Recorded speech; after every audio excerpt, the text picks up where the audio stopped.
Dear friends, السلام علیکم۔ آج 8 جولائی ہے اور اس کے اندر جو ہم ڈون کا ایڈیٹوریل ڈسکس کریں گے اس کا ٹاپک ہے 10 ایئرز آف سی پیکس۔ سب سے پہلے ہم اس ایڈیٹوریل کی وکیب کو ڈسکس کرتے ہیں۔ پہلا ہمارا ورڈ ہے وہ ہے سویپ۔ سویپ مین تبادلہ۔ نیکسٹ ہے سوورن۔ سوورن مین خود مختار۔ نیکسٹ ہے اوپیسٹی۔ اوپیسٹی مین دھندلا پن۔ نیکسٹ ہے لنچر۔ لنچر مین دیر۔ نیکسٹ ہے چاک آؤٹ۔ چاک آؤٹ مین تیار ہونا۔ نیکسٹ ہے ٹویک۔ ٹویک مین موافقت۔ اب ہم اس ایڈیٹوریل کی سمری کو ڈسکس کرتے ہیں کہ سی پیک کی ڈیولپمنٹ نے پاکستان کے اندر بہت زیادہ انفراسٹرکچرز کو بہتر کیا ہے، اور اس طرح اسلام آباد اور بیجنگ آپس میں سب سے بڑا ٹریڈنگ پارٹنر بن رہا ہے پاکستان کا۔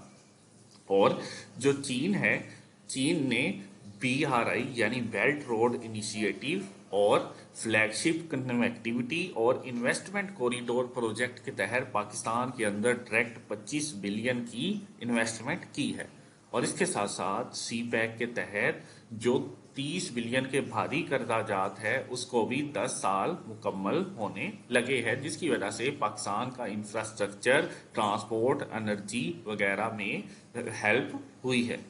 اور شہباز شریف نے چین کا اس وقت بھی شکریہ ادا کیا جب اس نے IMF کے ساتھ 3 بلین جو فنڈنگ پروگرام ہے شارٹ ٹرم، اس کا معاہدہ کیا اور چین کا شکریہ ادا کیا عوامی لیول پر کہ چین نے ہمیں خود مختار ڈیفالٹ ہونے سے بچا لیا۔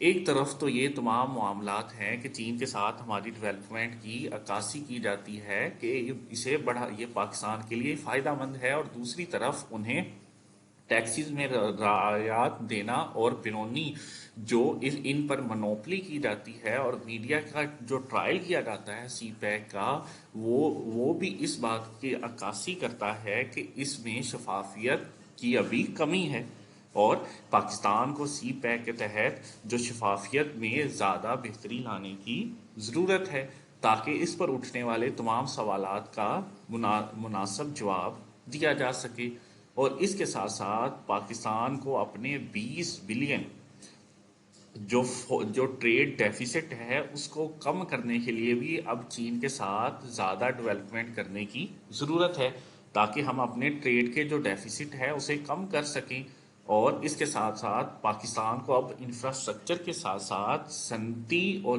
زرعی جو فیلڈ ہے اس میں بھی انویسٹمنٹ کروانی اور جدت لانے کی ضرورت ہے تاکہ پاکستان اپنے فورن ریمیٹنس کو بھی بڑھا سکے اور اپنی ایکسپورٹ کو بھی بڑھا سکے تاکہ ٹریڈ ڈیفیسٹ کو بالکل زیرو کیا جا سکے، اور یہ تمام تر معاملات ایک بہتر حکومت کے ساتھ ہی منسلک ہے، اور یہ پولیٹیکل سٹیبلٹی ہی اکنامک سٹیبلٹی کی طرف لے کے جا سکتی ہے۔